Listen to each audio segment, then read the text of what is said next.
senang banget bisa ikut ngobrol di podcast ini. Semoga kita bisa belajar dan menambah wawasan ya. Halo, aku Maura. Senang juga bisa berada di podcast ini. Oke, kalau gitu kita langsung aja lanjut ke pembahasan utama.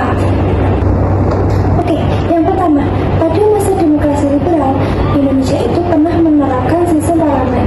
Aku mau tanya dulu nih sama Senang. Menurut kamu bisa jelasin lebih detail lagi tentang sistem ini?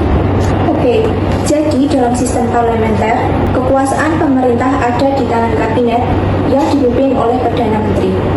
Kabinet ini bertanggung jawab langsung kepada parlemen atau DPR. Artinya selama kabinet masih didukung oleh mayoritas anggota parlemen, pemerintah bisa berjalan.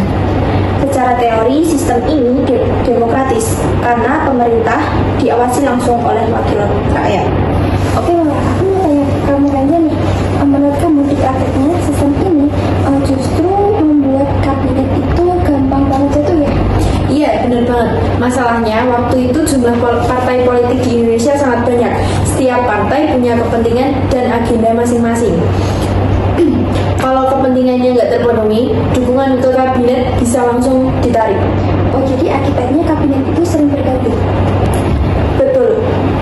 Kalau kita lihat sejarah, ada kabinet Natsir, Sukiman, Wilopo Burhanuddin, sampai kabinet Juanda. Hampir semuanya cuma bertahan sekitar 1-2 tahun. Waktu segitu jelas tidak cukup buat menjalankan program besar secara maksimal. Nah, sekarang yang kedua, di masa demokrasi liberal itu ada salah satu istilah yang sering muncul, yaitu masih tidak percaya. Kedengarannya formal banget ya, tapi sebenarnya istilah ini tuh punya pengaruh besar buat jatuh bangunnya kabinet. Sekarang aku mau tanya Maura dulu nih, kamu bisa jelasin lebih detail apa itu masih tidak percaya? Jadi, mosi tidak percaya adalah pernyataan resmi dari DPR yang menyatakan bahwa mereka tidak lagi percaya atau mendukung kabinet yang sedang berkuasa. Dalam sistem parlementer, dukungan DPR itu sangat penting. Kalau DPR menarik dukungannya melalui mosi tidak percaya, kabinet otomatis harus mengundurkan diri. Artinya, keberlangsungan kabinet benar-benar bergantung pada suara parlemen. Oke, berarti posisi kabinet itu dibilang cukup rawan ya? Iya, sangat rawan. Apalagi saat itu jumlah partai politik sangat banyak. Masing-masing partai punya ideologi kepentingan dan target politik sendiri. Kalau ada kebijakan yang dianggap tidak menguntungkan salah satu partai, mosi tidak percaya bisa langsung diajukan. Oke, Asna, aku tanya kamu yang kedua nih. Kalau dari sisi positifnya, mosi tidak percaya ini sebenarnya penting atau enggak sih? Sebenarnya itu penting. Secara teori, mosi tidak percaya adalah alat pengawasan. Dengan adanya mosi ini, kabinet tidak bisa bertindak semena-mena. Pemerintah dipaksa untuk bertanggung jawab kepada wakil rakyat. Ini menunjukkan bahwa kekuasaan tidak terpusat pada satu pihak saja. Tapi masalahnya ada di praktiknya. Masalahnya ada di prakteknya. Betul, pada masa itu kondisi politik belum stabil. Mosi tidak percaya sering digunakan sebagai alat menjatuhkan lawan politik.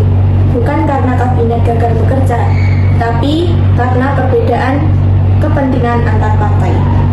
Akibatnya, kabinet tidak punya waktu cukup untuk menjalankan program. Baru mulai bekerja sudah dihadapkan pada tekanan politik. Belum selesai, satu masalah muncul lagi, mosi. Oh, dan itu kejadiannya berulang kali ya?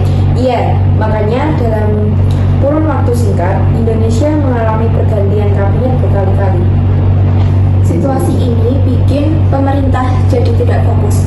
Energi lebih banyak habis untuk bertahan secara politik daripada untuk memikirkan kesejahteraan rakyat. Jadi bisa dibilang masih tidak percaya itu sebenarnya kayak punya dua sisi, kayak mata uang gitu loh. Jadi di satu sisi dia itu penting sebagai pengawasan, tapi di sisi lain kalau disalahgunakan itu justru merugikan negara. Jadi inilah yang menjadi salah satu alasan kenapa masa demokrasi liberal itu dikenal dengan masa pemerintahan yang tidak stabil. Nah, sekarang kita masuk ke bagian yang paling penting dari pembahasan kita hari ini. Karena sejauh apapun konflik politik yang terjadi, yang paling merasakan dampaknya itu tetap rakyat ya. Kalau menurut kamu nih Hes, ada nggak sih dampak positif yang dialami dari sistem demokrasi ini? Ada. Kalau dilihat dari sisi positif, masa demokrasi liberal memberi ruang yang cukup besar bagi rakyat untuk bersuara. Rakyat lebih bebas menyampaikan pendapat. Banyak surat kabar dan media yang mulai berani mengkritik pemerintah. Jadi rakyat itu mulai berjalan demokrasi. Maksudnya itu berarti rakyatnya mulai belajar demokrasi gitu ya? Iya, masyarakat mulai memahami hak dan kewajibannya sebagai warga negara. Ini jadi modal penting bagi perkembangan demokrasi ke depannya. Tapi tentu saja ya, ada dampak lain yang juga dirasakan rakyat. Menurut kamu iya atau enggak, Mak? Iya, dampak negatifnya cukup besar. Karena kabinet sering berganti, kebijakan pemerintah juga ikut berubah-ubah. Program pembangunan tidak berjalan konsisten. Banyak rencana yang berhenti di tengah jalan. Rakyat jadi bingung, belum sempat merasakan hasil kebijakan, pemerintahnya sudah berganti. Jadi dampaknya ke kehidupan sehari-hari gitu ya? Tentu ekonomi menjadi tidak stabil, pembangunan infrastruktur terlambat, kesejahteraan rakyat juga tidak mengalami peningkatan yang signifikan. Aku setuju, kebebasan berpendapat memang penting. Tapi kalau diimbangi dengan stabilitas pemerintahan, dampaknya ke rakyat jadi kurang terasa. Rakyat bebas berbicara, tapi kebutuhan hidup mereka belum tentu terpenuhi. Jadi bisa dibilang rakyat itu menjadi posisi yang cukup dilema gitu ya. Di satu sisi itu mendapatkan kebebasan politik, tapi di sisi lain mereka itu harus menghadapi ketidakstabilan ekonomi dan juga pembangunan. Dan kondisi ini juga menumbuhkan rasa kecewa di masyarakat.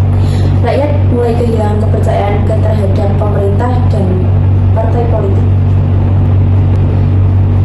Inilah yang kemudian menjadi salah satu alasan perubahan sistem demokrasi di Indonesia. Betul. Dari pengalaman ini, rakyat dan pemerintah belajar bahwa demokrasi tidak cukup hanya memberi kebebasan, tapi juga harus mampu menghadirkan kesejahteraan.